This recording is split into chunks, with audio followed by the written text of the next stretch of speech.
طيب، بسم الله والصلاة والسلام على رسول الله وعلى آله وصحبه ومن والاه. نأخذ اليوم فقط الحيض، وحبذا تراجعون ما سبق إلى الدرس القادم.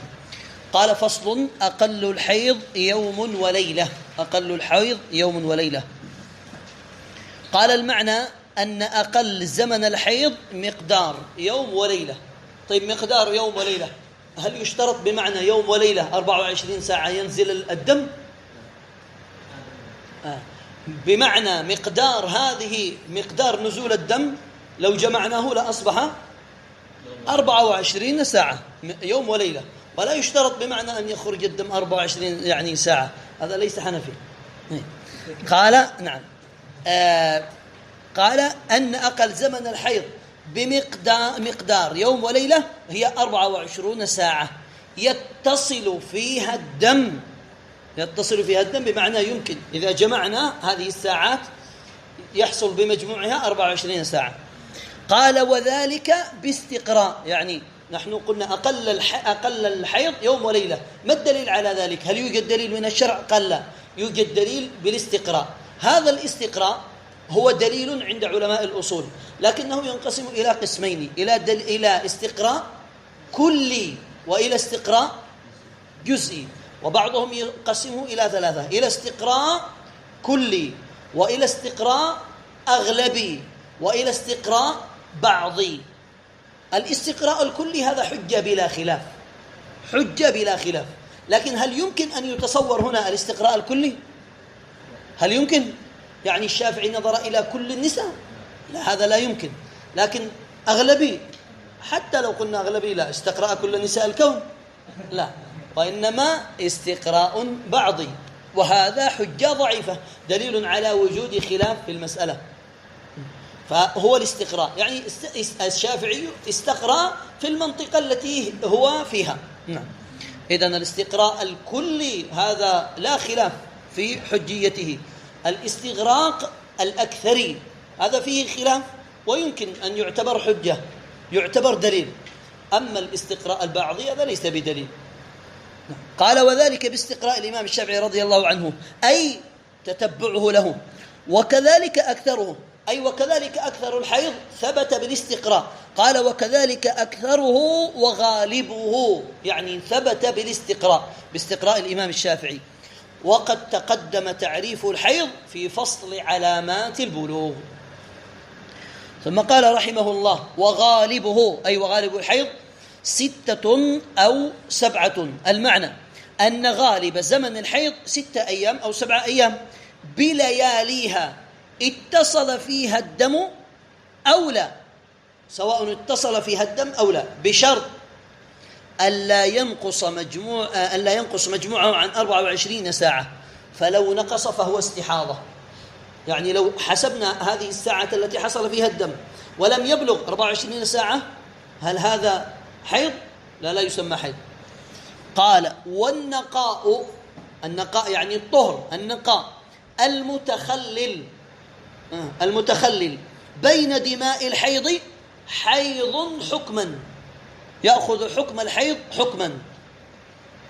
بمعنى ترى الدم مثلا في اليوم الأول رأته 5 ساعات، ثم في اليوم الثاني لم ترى شيئا، في اليوم الثالث رأت كذلك. هذا اليوم الذي لم ترى شيئا فهو في حكم الحيض. بمعنى لو أن المرأة، نحن قلنا أكثر الحيض كم؟ 15 يوما. طيب، لو أن هذه مرت عليها 15 يوما ومجموع الدماء لم تصل إلى 24 ساعة، هل هي حيض؟ ليست حيضا. طيب. قال: أكثر الحيض 15 يوما بلياليها. 15 يوما بلياليها. المعنى أن أكثر زمن الحيض 15 يوما بلياليها اتصل فيها الدم أم لا، بشرط ألا ينقص مجموعها عن 24 ساعة. قلنا الآن 15 يوم، لكن مجموع الساعات أقل من 24. هل هذا حيض؟ لا، ليس حيض. لذلك قال بشرط ألا ينقص ألا ينقص مجموعه عن 24 ساعة. فإن زاد على 15، يعني زاد على 15 يوما، فالزائد استحاضة، والزائد استحاضة، كما أن الناقص عن يوم وليلة استحاضة أيضا. إذن فإن زاد على عدد الأيام استحاضة، وإن نقص على 24 ساعة على اليوم وليلة فهو استحاضة. قال أيضا، قال واعلم أن أول وقت يمكن أن تحض فيه المرأة 9 سنين قمرية تقريبا، سبق معنا في علامات البلوغ، تقريبا أي بما يتجاوز فيه عن أقل الحيض وأقل الطهر 16 يوما، أقل من 16 يوما. قال تقريبا فلا يضر نقصان ما لا يسع حيضا وطهرا، ما لا يسع يعني أقل من 16 يوما. وغالب السن الذي تحيض فيه 20 سنة، يعني غالب النساء تحيض وقد بلغت 20 سنة. نعم. قال ولا آخر له، بمعنى أن المرأة قد تحيض أكثر، نعم قد تحيض ويستمر مع الحيض. قال فإن نعم ولا آخر له، فإن خرج لها دم قبل 9 بما يسع الحيض والطهر فاستحاضة. امرأة بلغت 9 سنين إلا 20 يوما فرأت الدم، ما حكم الدم؟ استحاضة إلى أن تصل 16 يوما، بعد 16 يوم حيض. إذن هنا ننتظر لها 4 أيام، هي 4 أيام استحاضة، بعد ذلك دخلت في الحيض. قال وحكم الاستحاضة أنها المستحاضة أنها لا تمنع الصلاة والصوم، نعم لا تمنع الصلاة والصوم وغيرها مما يمنعه الحيض، فتغسل المستحاضة فرجها وجوبا، تغسل فرجها وجوبا، فتحشوه، تحشوه بمعنى تدخل في فرجها، نعم وتحشوه وجوبا، وتحشوه يعني بقطعة من قطن أو نحو ذلك، فتحشوه فتعصبه أي تعصب على فرجها. الآن قد وجد الحفائض، يعني تعرفون الحفاضات تلبسها المرأة، فتتوضأ بعد دخول وقت الصلاة. إذن يجب عليها أن تغسل فرجها وتحشوه وتعصب فرجها، وبعد ذلك تتوضأ بعد دخول الوقت، بعد دخول وقت الصلاة، فتبادر بالصلاة، فتبادر لا تؤخر. لو أخرت الصلاة ننظر هل أخرتها لمصلحة الصلاة أم لا. قال فلو أخرت لغير مصلحة الصلاة أعادت جميع ذلك، تعيد غسل الفرج وحشوه وأن تعصبه ثم تتوضأ. لكن إن أخرت لمصلحة الصلاة جاز. قال ويجب عليها تجديد ما ذكر من غسل الفرج وما بعده لكل فرض، يجب عليها أن تفعل ذلك لكل فرض، كما يجب عليها الوضوء لكل فرض أيضا. إذن نحن نقول يجب عليها أن تحشو فرجها إلا في حالتين، فلا تحشو فرجها إلا في حالتين. الحالة الأولى في رمضان ما يصح، تعرفون لأن إدخال شيء إلى البدن نعم يبطل الصوم، فنقول لها في رمضان لا. والحالة الثانية أن يقول لها الطبيب هذا الحشو يضرك، فهنا لا تحشو الفرج لأنها ستتضرر بذلك، والشريعة أتت برفع الضرر. إذن وتحشو الفرج نقول إلا في حالتين، في رمضان أو في حالة الصوم، نقول في حالة الصوم حتى يدخل رمضان وغير رمضان. وإن أخبره إن حصل بالحشو ضرر، إن حصل بالحشو ضرر. قال أقل الطهر بين الحيضتين 15 يوما، المعنى أن أقل زمن الطهر الفاصل بين الحيضتين، نعم بين زمني الحيضتين. قوله بين زمن الحيضتين أخرج الزمن بين الحيض والنفاس، ليس المراد هنا. قال 15 يوما بلياليها، واحترز بقوله بين الحيضتين عن الفاصل بين الحيض والنفاس، فإنه يجوز أن يكون أقل من ذلك، بل قد لا يكون بينهما طهر أصلا، كأن تتصل ولادتها بآخر حيضها بلا تخلل نقاء لأن الأصح أن الحامل تحيض على المذهب أن الحامل تحيض. ثم قال وغالبه، أي وغالب الحيض 24 يوما أو 23 يوما، والمعنى أن غالب الطهر باقي الشهر العددي. قوله باقي الشهر العددي يعني العدد، الشهر إما أن يكون عددي وإما أن لا يكون عددي. العددي يعني 30 يوما. أما غير العددي تعرفون الشهر قد يكون 29 يوما وقد يكون 30، لكن نحن نريد هنا الشهر العددي 30 يوما، لأننا نقول غالب الحيض 6 أيام سيكون أكثر. نعم، الطهر غالبه 24 يوم، أو 7 أيام سيكون غالبه 23. ثم قال بعد إخراج غالب الحيض، فإن كان الحيض 6 فالطهر 24، وإن كان 7 فالطهر 23. قال ولا حد لأكثره، لا حد لأكثر الطهر. لماذا؟ لأن المرأة قد لا تحيض أصلا، إذن لا حد لأكثر الطهر. قال والمعنى أن أكثر الطهر لا يقدر بقدر، وذلك بالإجماع، فقد تمكث المرأة دهرها بلا حيض. أقل النفاس مجة. إيش معنى مجة؟ أي دفعة.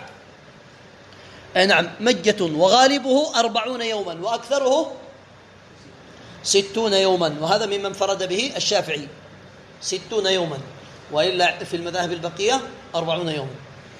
قال والمعنى أن أقل الطهر دفعة من الدم، فأقل زمنه لحظة، دفعة واحدة. وغالب زمنه 40 يوما. تقدمت الليالي أم تأخرت لا يضر. نحن نقول الأصل أن يتقدم الليل أم اليوم؟ الأصل أن يتقدم الليل، هذا هو الأصل، إلا في ليلة واحدة وهي ليلة عرفة.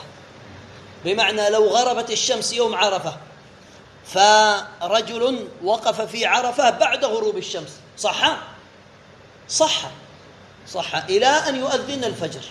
إذن الأصل أن يتقدم الليل على اليوم، على النهار، إلا في ليلة واحدة يتقدم اليوم على الليلة تقدما شرعيا. طيب، قال تقدمت الليالي أم تأخرت، وأكثر زمنه 60 يوما بلياليها، تقدمت أو تأخرت. كل ذلك أي هذا الباب، باب الحيض والنفاس في تقدير الزمن، كله بالاستقراء. قال باستقراء الإمام الشافعي رضي الله عنه. ويحسب التقاء الناقص من 15 المتخلل بين الولادة وخروج الدم أو بين الدماء من 60 إذا جاوز الدم 60 فهو استحاضة. ويحسب النقاء الناقص عن 15 يوما. النقاء الناقص عن 15 يوما يحسب عن 15 المتخلل بين الولادة وخروج الدم وبين الدماء من 60، وإذا جاوز الدم 60 فهو استحاضة. بمعنى امرأة ولدت ولم يخرج دم اليوم الأول، اليوم الثاني، اليوم الثالث، ثم خرج دم.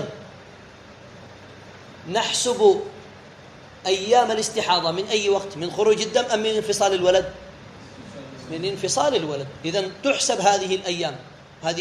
لذلك قال ويحسب النقاء عن 15 المتخلل، يعني بمعنى يحسب ما لم يصل إلى 15 يوما، فإن وصل إلى 15 يوما فهذا أقل الطهر في الحيض.